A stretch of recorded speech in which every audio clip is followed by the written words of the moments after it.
sejahtera untuk kita semua. Yang terhormat Ibu Diah Kristiani selaku Ketua Posyandu Kamboja RW 01 Kelurahan Banjaran.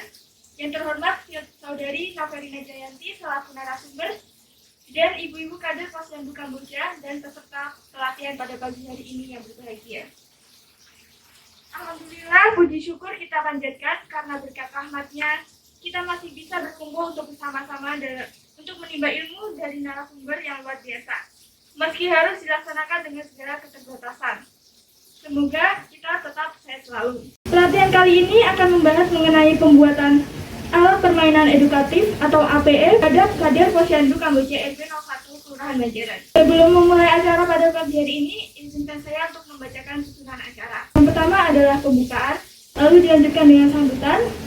Yang keempat dengan pembacaan doa, lalu dilanjutkan dengan pemaparan materi oleh narasumber dan tanya jawab, lalu praktek dari narasumber, dan diakhiri dengan penutup serta doa. Memasuki agenda selanjutnya, sambutan akan disampaikan oleh Ibu Diah Kristiani selaku Ketua Posyandu Kamboja RW 01 Kelurahan Banjaran. Kepada Ibu Diah Kristiani dipersilakan. Bismillahirrahmanirrahim. Assalamualaikum warahmatullahi wabarakatuh. Yang saya hormati Ibu Bidan Puskesmas Kota Wilayah Utara Kota Kediri, Ibu-ibu kader Posyandu Kamboja RW 1 Kelurahan Banjaran.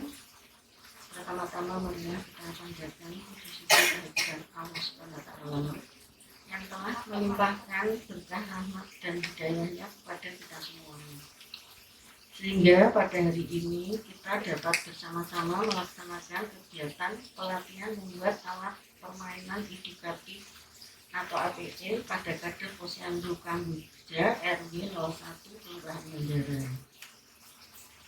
Saya selaku Ketua Posyandu Kamboja menyampaikan terima kasih kepada narasumber dan panitia yang telah mengadakan kegiatan ini dalam rangka meningkatkan keterampilan kader Posyandu Kamboja dalam membuat alat permainan edukatif bagi balita di wilayah RW 01 Kelurahan Banjaran.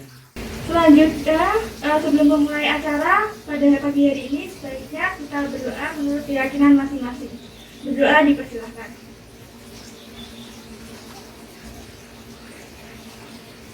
Berdoa selesai.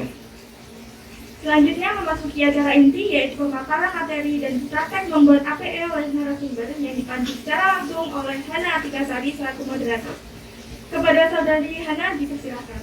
Acara inti yaitu pemaparan materi dan praktek membuat APE oleh narasumber, yaitu Noverina Jayanti. Untuk Saudari Noverina dipersilakan. Assalamualaikum warahmatullahi wabarakatuh. Waalaikumsalam. Sebelumnya saya ingin menyampaikan terima kasihnya kepada Ketua Posyandu Kamboja, kepada Ibu Bidan, dan kepada kader Posyandu Kamboja yang telah meluangkan waktunya untuk mengikuti kegiatan pada hari ini. Nah, jadi di pagi hari yang cerah ini saya akan membahas mengenai alat permainan edukatif atau yang biasa kita sebut dengan APE dalam rangka untuk menstimulasi 6 aspek pengembangan anak usia dini. Nah, sebelumnya tadi sudah dijelaskan bahwa nama saya Noverina Jayanti, saya mahasiswi Prodi PG PAUD Universitas Jember angkatan 2019 dan sekarang saya masih berada pada semester 5. Yang pertama, ini nanti kita akan membahas 3 materi, yaitu yang pertama ada definisi anak usia dini, kemudian topik kedua ada 6 aspek perkembangan anak usia dini, dan yang terakhir adalah alat permainan edukatif atau biasa kita sebut dengan APE. Baik, yang pertama tentang definisi anak usia dini. Jadi pengertian anak usia dini adalah anak yang berada pada rentang usia lahir sampai dengan 8 tahun. Jadi ada salah satu ahli yang bernama Augusta. Beliau mendefinisikan bahwa anak usia dini itu merupakan individu yang unik dan memiliki pola pertumbuhan dan perkembangan dalam aspek fisik, kognitif, sosial emosional, kreativitas, bahasa, dan komunikasi yang khusus sesuai dengan tahapan perkembangan yang sedang dilalui oleh anak tersebut. Kemudian ada pengertian dari balita. Jadi balita ini dikategorikan termasuk di dalam bagian dari anak usia dini, di mana pengertian balita sendiri adalah anak yang berada pada rentang usia lahir sampai dengan 59 bulan, atau biasa kita sebut dengan anak yang berada pada rentang usia di bawah 5 tahun. Masa anak usia dini ini kan sering kita sebut dengan masa golden age atau masa emas. Nah, jadi pada masa ini hampir seluruh potensi anak itu mengalami masa peka untuk tumbuh dan berkembang secara cepat dan hebat, sehingga tidak hanya dibutuhkan pemenuhan gizi, juga dibutuhkan stimulasi yang intensif dalam rangka mengoptimalkan seluruh aspek perkembangan anak. Jadi pemberian stimulasi yang intensif dari lingkungannya itu sangat diperlukan agar anak itu mampu menjalani tugas perkembangan dengan baik. Kemudian di sini ada 6 aspek perkembangan anak usia dini. Jadi tidak hanya pengetahuan umum saja, pendidik, orang tua maupun lembaga-lembaga yang berkaitan langsung dengan anak itu hendaknya mampu memberikan rangsangan atau stimulasi secara tepat dan optimal. Jadi yang pertama di sini ada aspek nilai agama dan moral. Aspek yang ini adalah aspek yang paling utama untuk diajarkan kepada anak, karena hal ini berfokus dalam menanamkan nilai-nilai dasar, norma-norma yang berlaku hingga kesadaran. Jadi di sini anak perlu mengenal agama dan menjalankan ibadah agar lebih memahami arah hingga tujuan mereka dengan baik sejak usia dini.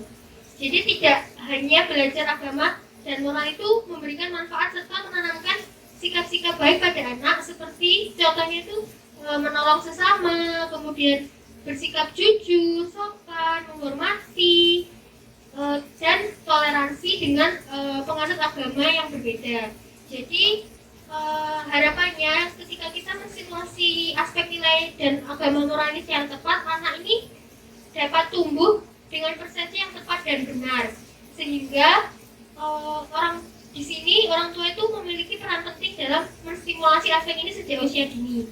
Kemudian yang kedua ada aspek fisik motorik. Jadi sesuai dengan namanya, aspek fisik motorik ini merupakan segala sesuatu yang langsung berhubungan dengan perkembangan tubuh anak. Jadi yang pertama ada perkembangan fisik dan perilaku keselamatan. Nah, untuk perkembangan fisik ini meliputi seperti berat badan, tinggi badan, lingkar kepala, yang sesuai dengan tahapan perkembangan anak. Kemudian untuk perilaku keselamatan ini meliputi seperti kemampuan hidup bersih, kemampuan hidup sehat, dan keselamatan diri sendiri. Kemudian yang kedua ada aspek di fisik motorik ini ada motorik halus dan motorik kasar. Yang pertama, motorik halus ini meliputi kemampuan anak dalam menggunakan alat untuk mengekspresikan diri dan juga bereksplorasi. Jadi aspek motorik halus ini berkaitan dengan saraf-saraf anak yang ada di tangan, seperti mungkin meremas, menjemput, menggenggam, melempar, dan lain sebagainya. Itu berkaitan langsung dengan motorik halus. Kemudian untuk motorik kasar, ini biasanya lebih ditekankan pada area anggota tubuh kaki dan tangan. Jadi di sini seperti mungkin mengayun, seperti itu, menendang. Nah, itu masuk ke dalam ranah motorik kasar. Jadi di sini di motorik kasar ini bertugas untuk menjaga keseimbangan anak, kelincahan anak, kelenturan anak ketika beraktivitas. Nah, jadi orang tua ataupun pihak-pihak terkait itu dapat melatih motorik kasar anak itu seperti dengan mengajak anak ketika berolahraga. Itu kan semua koordinasi tubuhnya ikut bergerak, seperti tangan yang mengayun ataupun kaki yang menendang. Jadi hal tersebut bisa mengoptimalkan motorik kasar anak. Kemudian ada aspek kognitif.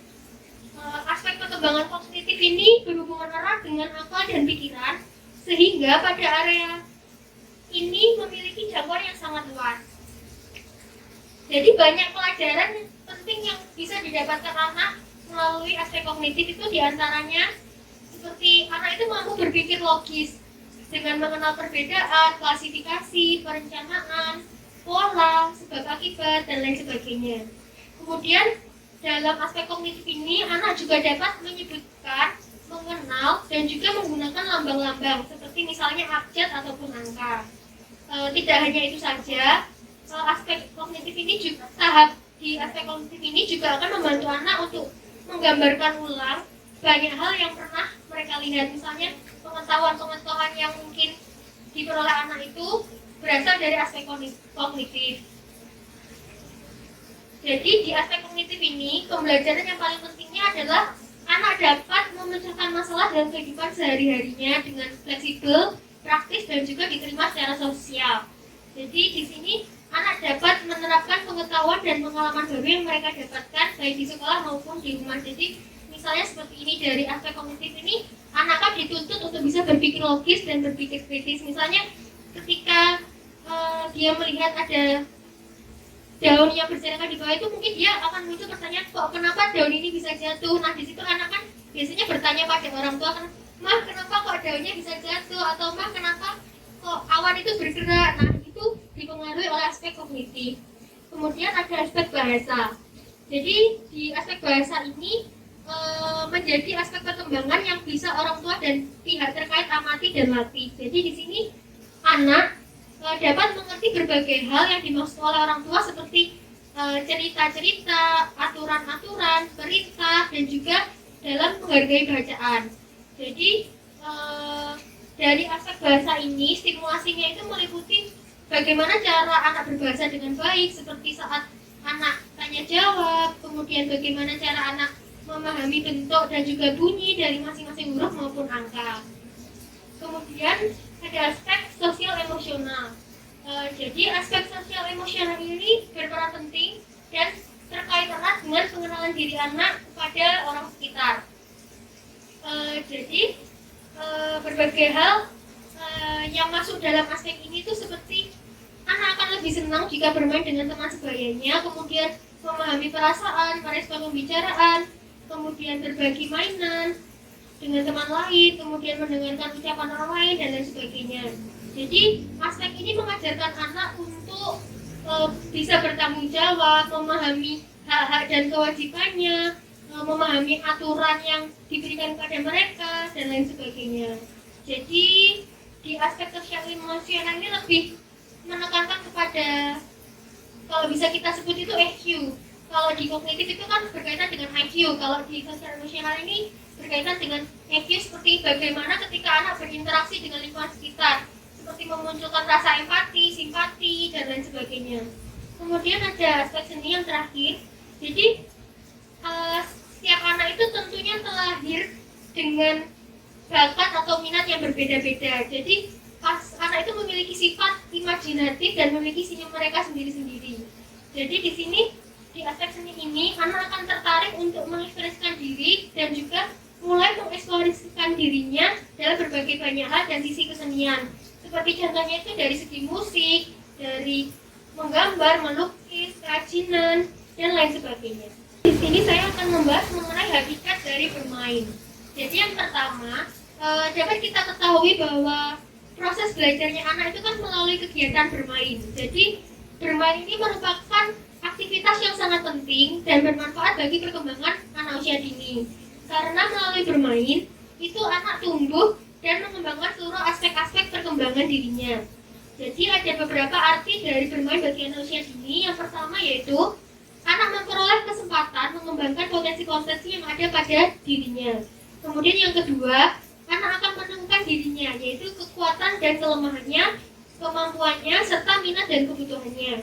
Yang ketiga, memberikan peluang bagi anak untuk berkembang seutuhnya, baik dari segi fisik, intelektual, bahasa, maupun perilaku sosial emosionalnya. Kemudian yang keempat, anak terbiasa menggunakan seluruh aspek panca inderanya sehingga terlatih dengan baik. Dan yang terakhir, secara alamiah memotivasi anak untuk mengetahui sesuatu lebih mendalam lagi. Nah, kemudian di situ ada manfaat bermain. Jadi bermain bagi anak ini mempunyai arti yang sangat penting, karena melalui bermain ini anak dapat menyalurkan segala keinginan, kepuasan, kreativitas, dan imajinasinya. Jadi bermain itu dapat dilakukan dari kegiatan-kegiatan fisik, kemudian mungkin belajar bergaul dengan teman sebaya, membina sikap hidup positif, mengembangkan peran sesuai jenis kelamin, menambah pembendaraan kata, dan menyalurkan rasa anak. Jadi secara spesifik atau secara khusus, manfaat bermain itu ada beberapa. Yang pertama yaitu bermain memicu kreativitas anak. Jadi Dengan bermain, anak bisa meningkatkan daya imajinasinya sehingga kreativitasnya meningkat. Kemudian yang kedua, bermain bermanfaat untuk mencerdaskan otak. Terkadang di masa-masa sekarang sudah banyak sekali alat permainan yang dibuat dengan tujuan tidak hanya untuk memenuhi kepuasan atau kesenangan anak, tapi alat permainan ini banyak yang sudah didesain supaya anak itu mampu untuk berpikir logis ataupun berpikir kritis ketika memainkan alat permainan tersebut, sehingga anak memiliki pengetahuan dan pengalaman baru dari kegiatan bermain yang dilakukannya. Kemudian bermain juga bermanfaat untuk melatih empati, misalnya seperti ketika anak harus berbagi dengan teman sebaya atau ketika anak harus bergantian meminjamkan alat permainannya, seperti itu. Kemudian dari bermain juga dapat mengasah panca indera anak, misalnya seperti ketika anak bermain balok yang bisa dilepas atau dibongkar, di situ kan memfokuskan pada koordinasi mata dan koordinasi motorik halus. Seperti koordinasi motorik halus kan terletak pada tangan, jadi saraf-saraf yang ada di tangan anak itu dapat bekerja dengan optimal dan berkoordinasi secara baik dengan mata, seperti itu. Kemudian selain itu contohnya ada di indera peraba. Semisal kita membuat mainan yang ada di sini, ini kan namanya sensory play. Jadi di situ anak bisa belajar untuk merasakan tekstur kasar, halus, terus mungkin ada bentuk yang lurus, bergulir, dan lain sebagainya. Nah, di situ dapat mengasah kemampuan anak untuk bisa peka terhadap tekstur yang dia pegang, seperti itu. Kemudian ada juga bermain bermanfaat sebagai media terapi atau pengobatan. Nah, ini biasanya mungkin bagi anak-anak yang memiliki kebutuhan khusus atau anak-anak yang spesial, bermain ini bisa jadi media terapi. Seperti mungkin misalnya ketika anak tantrum, nah alat permainan ini bisa menjadi solusi untuk menenangkan anak kembali ke keadaan yang semula. Kemudian mungkin ketika anak mengalami keterlambatan bicara atau speech delay, nah kita bisa melatih anak dengan melakukan permainan bisa kartu angka, kartu benda, dan lain sebagainya. Itu misalnya seperti contohnya kita menunjukkan kartu, lalu kita mengajak anak untuk menebak ini gambar apa. Nah, dengan begitu kan anak akan menambah kosakata baru setiap harinya, sehingga keterlambatan itu bisa kita minimalisir, seperti itu. Kemudian yang terakhir, bermain bermanfaat untuk melakukan penemuan. Nah, dalam hal ini lebih cenderung berfokus pada kegiatan eksperimen. Nah, tentunya kegiatan eksperimen yang diberikan kepada anak usia dini itu jelas berbeda dari kegiatan eksperimen yang dilakukan oleh orang dewasa. Mungkin kalau orang dewasa itu kegiatan eksperimennya lebih sering dilakukan di laboratorium atau dan lain sebagainya. Nah, kalau di ranah anak usia dini, kita melakukan kegiatan eksperimen yang sederhana seperti mencampur warna. Misalnya ada warna merah dicampur dengan warna biru, nanti akan menimbulkan warna baru, yaitu warna ungu.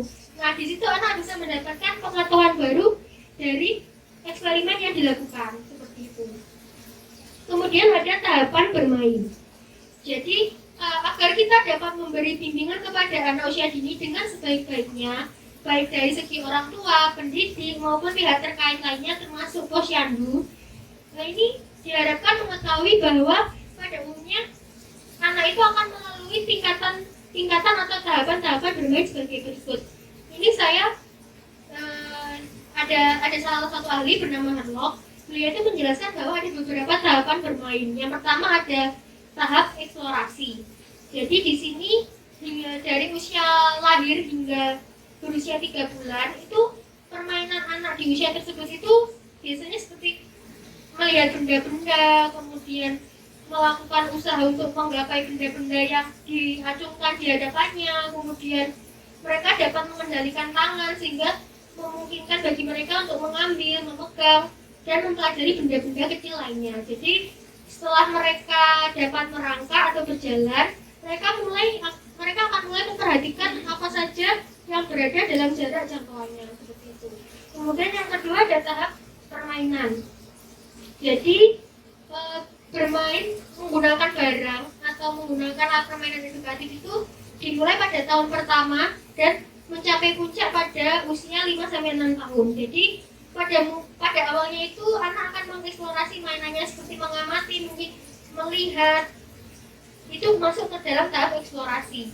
Kemudian pada antara usia 2 sampai 3 tahun, mereka akan mulai membayangkan bahwa mainannya ini memiliki sifat hidup. Misalnya, kita kan sering lihat bahwa anak di usia tersebut bermain boneka itu, mereka sering bermain peran menjadi ibu dan menggendong anaknya. Nah, itu masuk ke dalam tahapan permainan. Jadi, anak berpikir seolah-olah bahwa mainannya dimainkannya itu seperti dia punya nyawa atau bisa bergerak, bisa makan dan lain sebagainya. Jadi, dengan berkembangnya kecerdasan anak, mereka tidak lagi menganggap benda mati itu sebagai sesuatu yang hidup. Itu masuk ke dalam tahapan berikutnya, dan hal tersebut akan mengurangi minat anak pada barang mainan. Jadi mungkin pada usia 4 tahun ke atas itu anak sudah mulai bosan untuk bermain sendiri biasanya, seperti itu. Kemudian faktor lain yang mendorong menyusutnya minat anak dengan barang dengan alat permainan bentuk fisik itu biasanya bahwa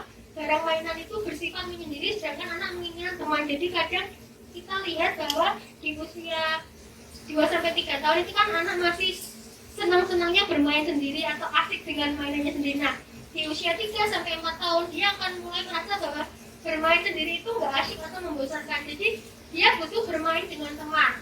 Mungkin bermain langsung dengan teman itu misalnya mungkin berlari-larian atau bermain tangkap-tangkapan seperti itu. Kemudian yang selanjutnya yang ketiga ada tahap bermain. Jadi setelah memasuki jenjang sekolah atau biasa kita sebut KB, TK seperti itu, jenis permainan itu akan sangat beragam. Jadi anak akan menemukan berbagai macam jenis permainan yang baru. Jadi semula kan mereka meneruskan bermain dengan barang mainan, terutama bila sendirian. Selain itu, mereka akan merasa tertarik dengan permainan, olahraga, hobi, dan bentuk permainan lainnya. Jadi ketika memasuki usia sekolah, minat anak terhadap bermain itu akan lebih beragam. Kemudian yang keempat ada tahap melamun. Jadi tahap ini tuh semakin mendekati masa puber atau masa remaja, anak itu akan mulai kehilangan minat dalam permainan yang sebelumnya disenangi, dan anak itu akan banyak menghabiskan waktunya untuk menyendiri. Jadi melamun ini merupakan ciri khas anak remaja sebenarnya. Jadi ketika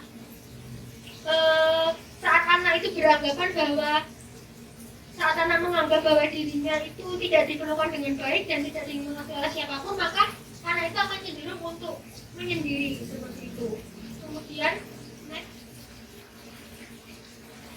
Kemudian ada alat permainan edukatif atau biasa kita sebut dengan APE. Jadi APE ini merupakan salah satu cara dalam memberikan simulasi secara intensif dengan APE ini berperan penting bagi proses tumbuh kembang anak karena APE dapat menunjang perkembangan aspek-aspek yang ada pada anak. Jadi alat permainan edukatif ini yang diberikan kepada anak itu selayaknya bukan hanya alat-alat yang digunakan untuk bermain dengan tujuan memperoleh kesenangan anak saja, melainkan alat-alat bermain yang memiliki nilai edukatif atau didesain untuk tujuan pendidikan yang dapat menunjang pengoptimalan proses tumbuh kembang anak. Jadi definisi alat permainan edukatif adalah segala sesuatu berupa alat ataupun benda yang dapat digunakan sebagai sarana atau peralatan untuk bermain yang mengandung nilai edukatif dan mengembangkan seluruh kemampuan anak.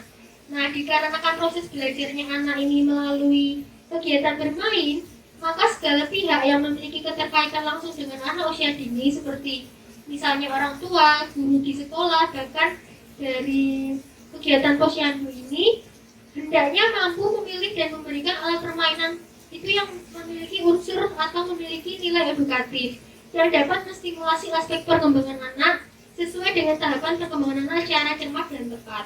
Jadi dalam hal ini posyandu memiliki peran penting dalam mengedukasi orang tua yang khususnya memiliki anak masih berusia balita ataupun yang sudah mulai memasuki jenjang pendidikan seperti PAUD itu agar dapat memilah dan memilih serta memberikan alat permainan yang memiliki nilai edukatif. Jadi karena di sini kan posyandu memiliki peran penting dalam memonitoring proses tumbuh kembang anak melalui komunikasi dan kerjasama yang baik dengan orang tua anak.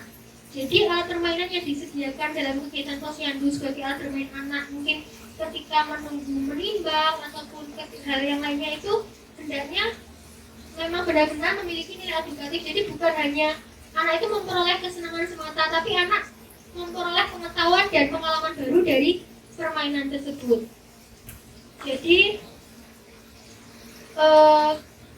mungkin dari alat permainan ini tidak semuanya bisa dari produk pabrik ya, karena kita bisa untuk membuat alat permainan sendiri menggunakan bahan-bahan yang tersedia di lingkungan sekitar. Kemudian ada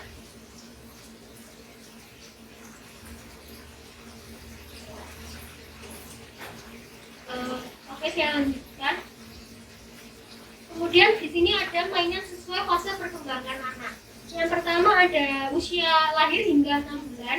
Nah, jadi bayi di usia lahir hingga 6 bulan ini cenderung suka melihat orang dan mengikutinya dengan mata. Jadi dia matanya sudah bisa menjangkau benda yang ada di depannya. Jadi biasanya anak-anak di usia ini lebih menyukai barang-barang dengan warna yang cerah. Jadi pada usia ini sebagian bayi itu juga sudah dapat meraih ataupun mengangkat kepala, kemudian mengarahkan kepala ke arah suara, seperti ketika dipanggil dia sudah mampu merespon dengan cara menoleh ataupun tersenyum dan lain sebagainya. Kemudian pada usia ini juga anak itu sering memasukkan benda ke dalam mulut, karena biasanya anak terpesona dengan apa yang dilihatnya, jadi lebih suka untuk memasukkan barang-barang kecil ke dalam mulutnya. Jadi mainan yang tepat untuk anak yang berada pada rentang usia ini itu adalah mainan yang dapat dengan mudah diraih, dipegang, dikocok, ataupun dihisap, seperti kerincingan itu. Kemudian ada bola yang bertekstur dan lain sebagainya, serta permainan yang mudah mengeluarkan suara. Selain itu, orang tua juga dapat memberikan hal-hal yang dapat didengarkan anak, seperti mungkin rekaman musik ataupun apa, itu bagus untuk perkembangan anak. Biasanya ibu-ibu yang hamil atau apa itu suka mendengarkan anaknya itu dengan musik-musik klasik seperti itu. Ada yang beberapa seperti itu, mungkin bisa dengan lantunan ayat-ayat suci Al-Quran, itu juga bagus. Kemudian yang ada anak yang berada pada rentang usia 7 hingga 12 bulan. Nah, jadi anak di rentang usia ini cenderung sudah lebih aktif dalam bergerak. Jadi biasanya untuk bayi ini sudah mulai bisa berguling, kemudian mungkin duduk atau merayap dan lain sebagainya. Jadi bayi di usia ini mulai dapat memahami namanya sendiri dan kata-kata umum lainnya. Kemudian dia dapat mengidentifikasi bagian tubuh, menemukan benda tersembunyi, dan memasukkan benda-benda ke dalam atau keluar wajah. Jadi keluar wadah. Jadi mainan yang bagus untuk anak pada rentang usia ini adalah mainan yang dapat dimainkan dengan sistem berpura-pura, seperti mungkin boneka bayi, kemudian ada kendaraan plastik itu dan lain sebagainya. Kemudian untuk anak yang berusia 1 tahun, jadi anak yang berusia 1 tahun ini umumnya sudah dapat berjalan dan bahkan menaiki tangga. Jadi di usia ini anak-anak sudah dapat menikmati cerita, mengucapkan kata-kata pertama mereka, dan bermain dengan teman sebaya. Jadi mainan yang cocok untuk anak pada rentang usia ini adalah seperti buku, kemudian ada foto-foto, kemudian mainan yang bisa dibongkar pasang seperti itu, puzzle dan lain sebagainya. Kemudian ada pada rentang usia 2 tahun. Jadi pada rentang usia ini anak sudah responsif terhadap orang lain, sering merasa menyesal atau sedih ketika orang lain yang berada di sekitarnya itu mengacukan dia. Kemudian pada usia ini juga anak sudah mulai merasa memiliki ketakutan terutama pada suara, kemudian adanya perpisahan, kemudian benda-benda yang lebih besar darinya. Jadi anak sudah mulai takut terhadap hal-hal tersebut. Kemampuan fisik anak juga sudah mulai berkembang pada usia ini. Seperti anak sudah mulai bisa melompat dari ketinggian, memanjat, menggantung dengan lengan, dan berguling. Jadi mainan yang tepat untuk anak berusia 2 tahun adalah mainan-mainan yang bertujuan untuk memecahkan masalah, seperti mungkin teka-teki kayu, balok-balok kayu yang saling menempel seperti puzzle yang bisa disortir, kemudian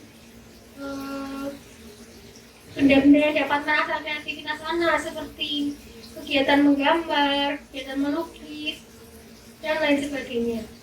Kemudian untuk usia yang terakhir yaitu 3 sampai 6 tahun. Nah, biasanya anak-anak pada usia 3 sampai 6 tahun ini sudah tidak begitu butuh perhatian intensif dari orang tua seperti anak-anak di usia kurang 3 tahun. Jadi pada usia ini anak sudah banyak bicara, banyak bertanya, dan juga suka melakukan eksperimen dengan berbagai hal dan keterampilan fisik mereka. Jadi biasanya anak di usia ini mulai suka bermain dengan teman-teman sebayanya dan muncul egoisme yang tinggi seperti tidak mau kalah, tidak mau bergantian seperti itu. Jadi mainan yang cocok untuk anak usia di rentang ini tuh seperti benda-benda yang bisa disortir berdasarkan konsep ukuran panjang, pendek, kemudian konsep warna seperti itu. Kemudian di sini ada kriteria alat permainan yang aman.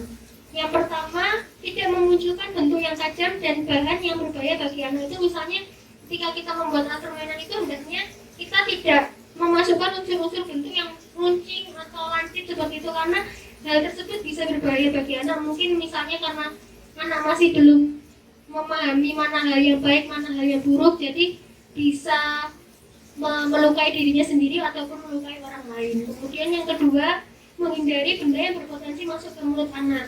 Nah, biasanya mainan yang kecil-kecil itu sangat berpotensi untuk masuk ke mulut anak. Misalnya mungkin ketika mutiara-mutiara yang sintetis itu kan kalau masuk ke mulut anak kan bisa berbahaya bagi kondisi kesehatan anak. Kemudian ada yang ketiga itu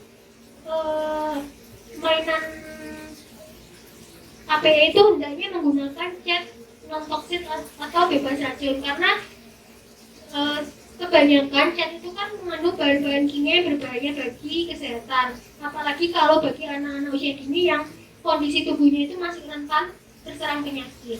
Kemudian yang terakhir ada pembuatan APE dengan ukuran yang presisi. Ini maksudnya ya tidak terlalu besar, tidak terlalu kecil, itu disesuaikan dengan kondisi anak supaya anak tidak mengalami kebingungan ketika bermain.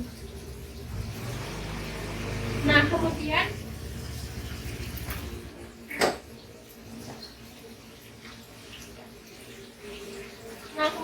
kemarin saya sempat membuat dua alat permainan.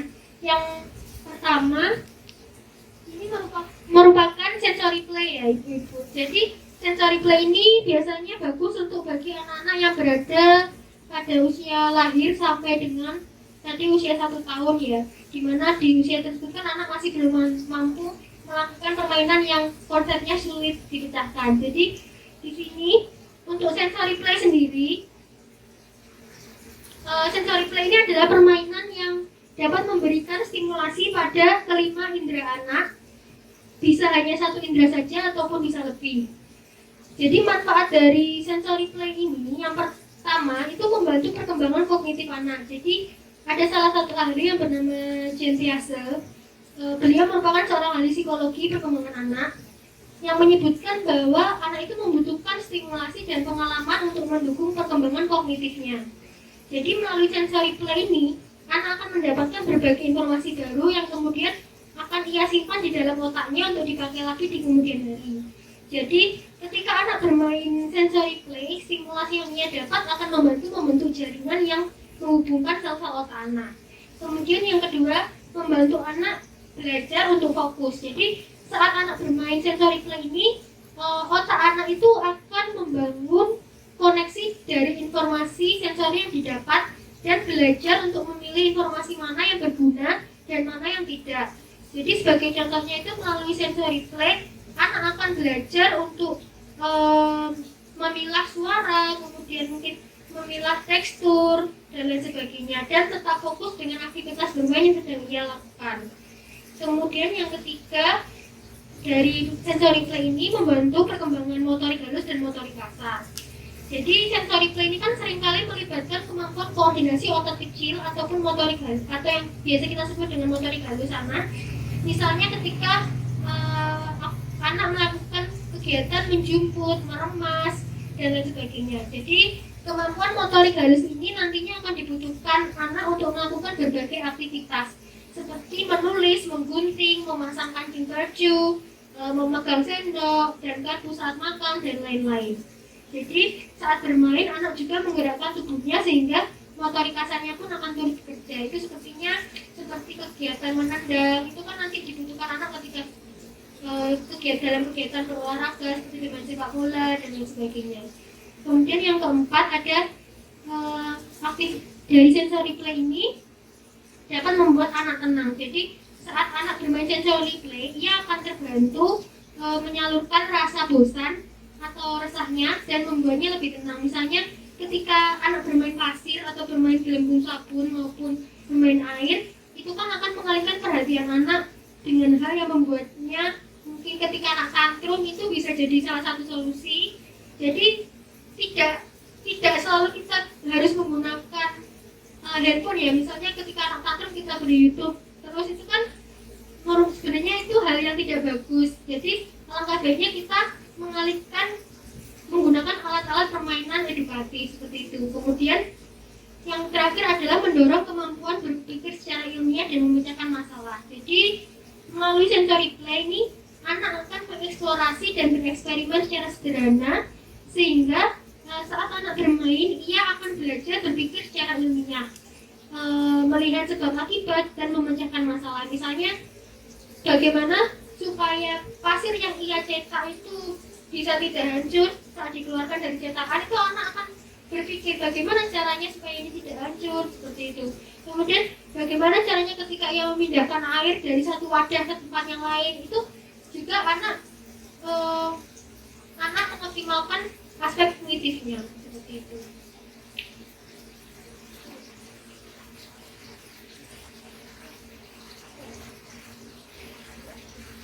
Nah, jadi ini nanti kita akan membuat dua mainan ini. Kalau mainan yang ada ikan-ikannya itu bisa digunakan untuk anak yang berusia 3 tahun ke atas, karena anak kan sudah mulai memahami konsep-konsep warna, misalnya mengelompokkan warna itu kan anak sudah mulai paham di usia tersebut. Jadi mungkin kita bisa langsung praktek saja.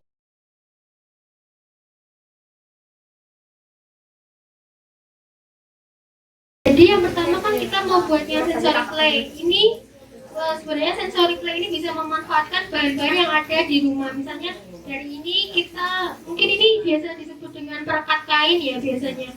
Kemudian ini ada pom-pom, kalau nggak salah namanya pom-pom. Ini bisa membuat anak untuk bisa merasakan tekstur halus. Kemudian ada bentuk bulat seperti itu. Kemudian ada spons sabun cuci piring ya ini. Ada yang halus. Ini kan anak bisa meremas-remas, jadi anak bisa tahu teksturnya itu mungkin lembut atau kasar. Yang ini kan kasar, kalau yang ini kan halus. Kemudian di sini juga ada tisu, ini tisu digulung seperti ini, kemudian ditempel. Jadi di sini anak mungkin bisa memegangnya ataupun menyubeknya itu juga bisa. Kemudian ada juga yang ini kita pakai cotton bud ya ini. Jadi di sini anak bisa merasakan teksturnya seperti diraba-raba seperti ini. Kemudian ada kancing baju. Di sini anak bisa melihat berbagai warna-warni yang ada di sini. Jadi ini bisa melatih aspek seni dan juga aspek kognitif anak untuk mengenali warna. Kemudian yang di sini ini bisa menggunakan ini kalau nggak salah namanya makaroni ya. Makaroni spiral ini kan teksturnya berulir dan agak sedikit kasar di bagian ujung dan halus di bagian tengah. Nah, di sini anak bisa meraba-raba seperti ini untuk mengetahui teksturnya seperti itu. Kemudian yang di sini ada, ini kalau nggak salah namanya bulu versi atau apa gitu kalau nggak salah. Ini kan dia halus, ada bulu-bulunya. Jadi di sini mungkin anak bisa merasakan geli atau apa ketika memegangnya. Ini memang sengaja saya buat bergulir supaya anak bisa kayak lebih apa ya, lebih bisa bereksplorasi seperti itu. Kemudian yang terakhir ini ada dari jagung kering, ini biasanya buat pakan ternak ya. Di sini anak bisa memegang satu persatu, ataupun ketika anak sudah mulai bisa berhitung, anak bisa menghitung berapa banyaknya jagung yang ditambah di sini ataupun kancing dan lain sebagainya. Jadi sensory play ini sangat berperan penting ya, karena mungkin kita tidak tahu kondisi anak, mungkin apakah dia bisa merasakan sakit atau apa, kan terkadang ada anak yang seperti itu. Jadi dengan sensory play ini melatih anak untuk bisa merasakan tekstur ataupun warna, bisa menentukan warna. Kemudian mungkin jika ada kita bermain dengan menebak bau atau rasa, itu bisa menggunakan sensory play seperti itu. Kemudian yang kedua, ini seperti ibaratnya ini sedang memancing begitu ya ibu-ibu. Jadi di sini ini dari kertas karton, sebenarnya ini dari kertas karton, kemudian saya lapisi dengan kertas lipat dengan warna supaya anak itu lebih tertarik. Kalau ini menggunakan kardus buat biasanya untuk kue itu, kita bisa memanfaatkan jika di rumah tidak terpakai, bisa kita manfaatkan untuk membuat alat permainan edukatif sederhana. Kemudian di sini ada bentuk ikan, ini juga sama dibuat dari bulu mercy. Nah ini supaya lebih mendekati menyerupai bentuk ikan, jadi diberi mata seperti ini.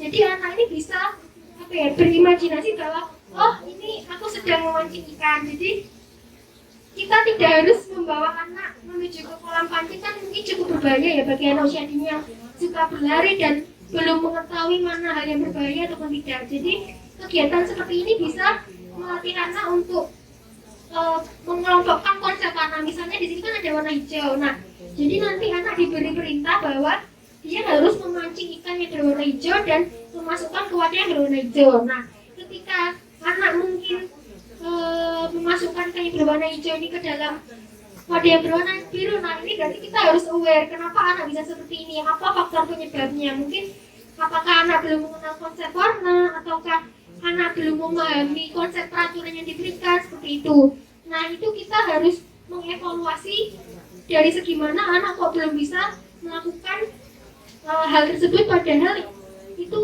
maksudnya padahal pada usia tersebut anaknya seharusnya sudah mampu. Kan dalam standar pencapaian anak itu pada yang diatur di peraturan Menteri Pendidikan nomor 137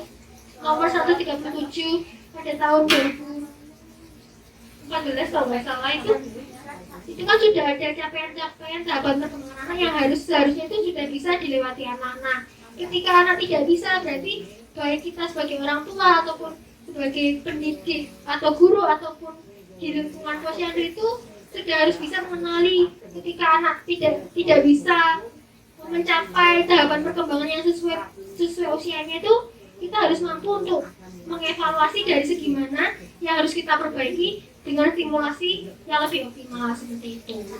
Kemudian untuk bahan-bahannya, kalau ini bahannya itu menggunakan kertas asturo atau bisa kertas manila yang seadanya juga bisa. Kemudian ini memakai sedotan yang tidak ada sedotan berwarna-warni. Kenapa kok saya memilih berwarna-warni? Supaya anaknya itu lebih tertarik, karena kan anak suka melihat warna-warna yang cenderung cerah seperti itu. Kemudian ini tadi dilapisi, kemudian ini untuk alat pancingnya, ini sebenarnya memakai sumpit yang dari plastik. Kemudian kita beri bulu mercy tadi yang menyerupai bentuk kail pancing. Jadi nanti cara mainnya itu seperti misalnya anaknya namanya Gea begitu. Gea nanti tolong ya masukkan ikan yang berwarna pink ke wadah yang berwarna pink. Jadi nanti dia akan berusaha untuk memancing ikan ini seperti ini untuk dimasukkan ke wadah pink. Nah seperti itu sampai masuk. Dan ini memang sengaja tidak saya lem supaya bisa dibongkar dan dilepas. Dan memang kelemahannya dari alat permainan edukatif yang kita buat secara handphone ini kan tidak awet, tidak sama awetnya dengan alat mainan pabrik. Nah namun dengan kita membuat alat permainan seperti ini, yang pertama itu juga menghemat biaya, kemudian yang kedua melatih keterampilan kita, dan yang ketiga itu kita bisa membuat berbagai macam alat permainan dengan bahan-bahan yang terbatas. Mungkin kita bisa langsung ke praktek yang seperti ini, bentuk ini kita terus yang ini kita tekuk ke sini. Nah, seperti ini. Kemudian pada sisi ini kita tekuk lagi menyerupai kita. Ke sini.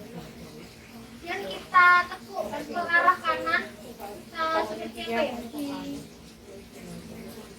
ya? Dikunci. Nah, ini ibaratnya ini ekor ikannya seperti itu. Yang ini juga sama caranya seperti itu, dikunci. Kan ini bahan dasarnya kan kawat, ujungnya kan biasanya tajam. Nah, supaya ketika kita merasakan ada yang tajam ini mungkin bisa digunting atau nanti kita kasih lem tembak supaya ketika anak main atau memegangnya itu dia tidak tertusuk atau tergores seperti itu. Nah, supaya lebih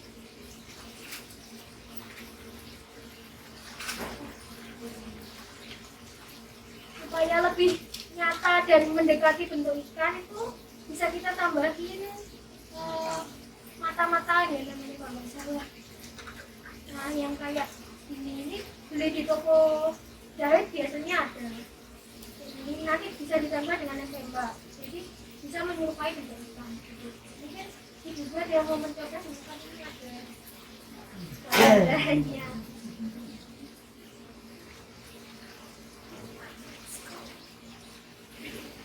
Untuk warnanya bebas sebenarnya, bisa lebih banyak dari warna ini. Cuman kemarin karena bulu mesin ini cukup susah didapat, jadi cuma bisa dapat beberapa warna ini dalam jumlah yang banyak. Jadi bisa ada warna merah, warna biru tua, warna kuning dan lain sebagainya. Jadi anak akan lebih tertarik ketika semakin banyak warna.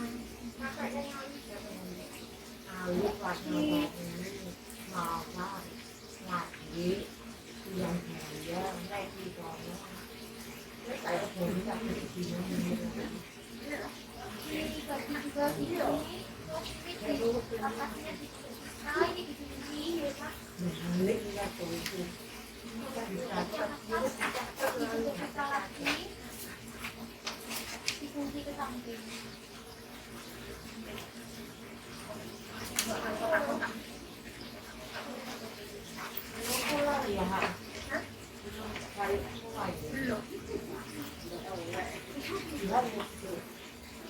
Ini dolanan putune ya. Jadi nggak perlu beli karena kan biasanya kalau mainan edukatif itu cenderungnya mahal harganya.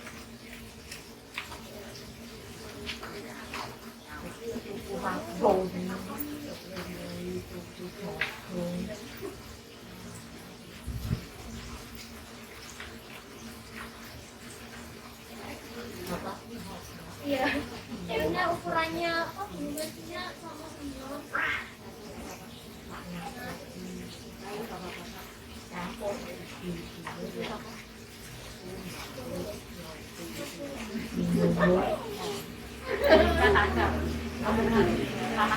Ini bisa dibuat sampai katanya tadi sudah.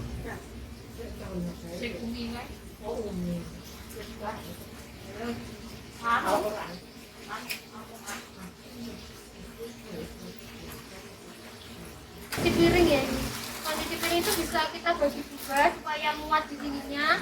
Jadi yang satu yang sisi depan, yang satunya ditempel yang sisi belakang. Jadi kan yang ini halus, jadi anak bisa tahu kalau ini, oh ini halus dan bisa dipencet-pencet gitu. Kalau yang ini kan agak kasar tapi tidak terlalu kasar. Kemudian yang ini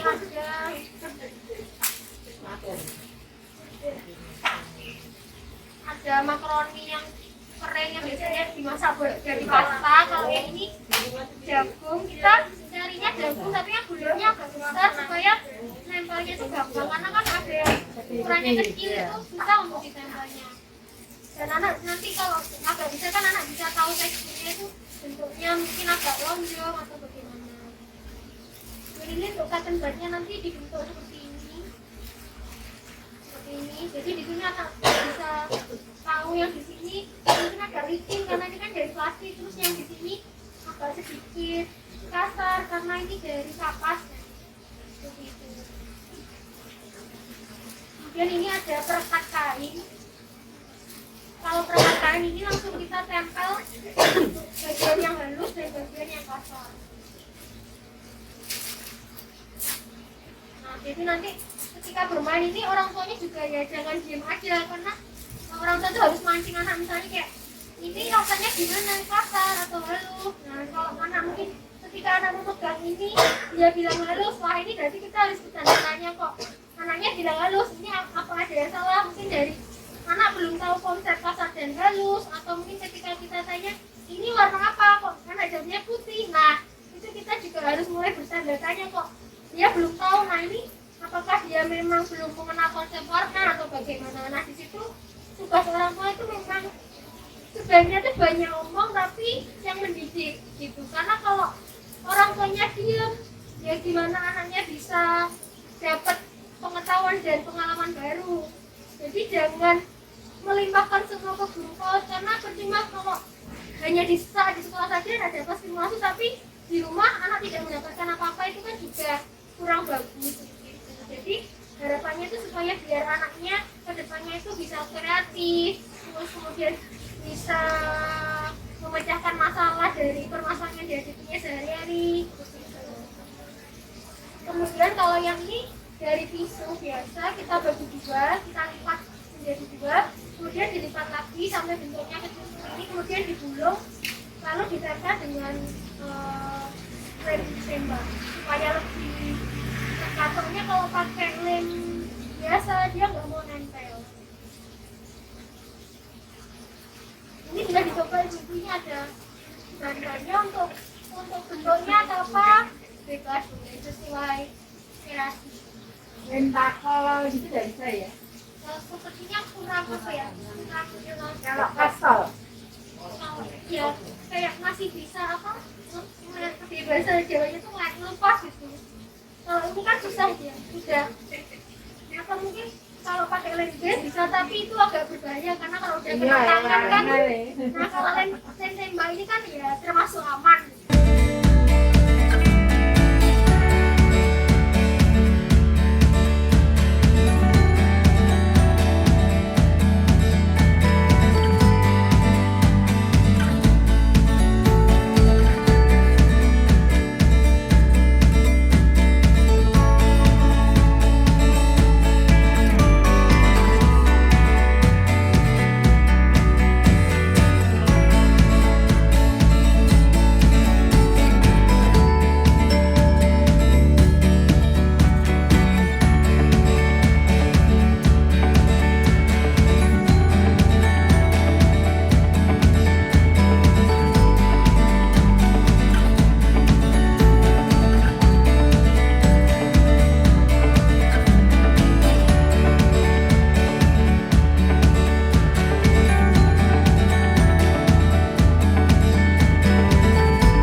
Untuk pemaparan dan praktek yang luar biasa, sehingga kita mendapatkan banyak bekal untuk diaplikasikan dalam membuat alat permainan edukatif ke depannya. Sebelum mengakhiri acara pada siang hari ini, marilah kita akhiri dengan doa. Doa dipersilakan. Selesai. Terima kasih banyak kepada narasumber, moderator serta para peserta yang telah menyimak acara dari awal hingga akhir. Saya mewakili panitia yang bertugas menyampaikan mohon maaf atas salah kata dan perbuatan. Akhir kata, terima kasih. Wassalamualaikum warahmatullahi wabarakatuh. Waalaikumsalam.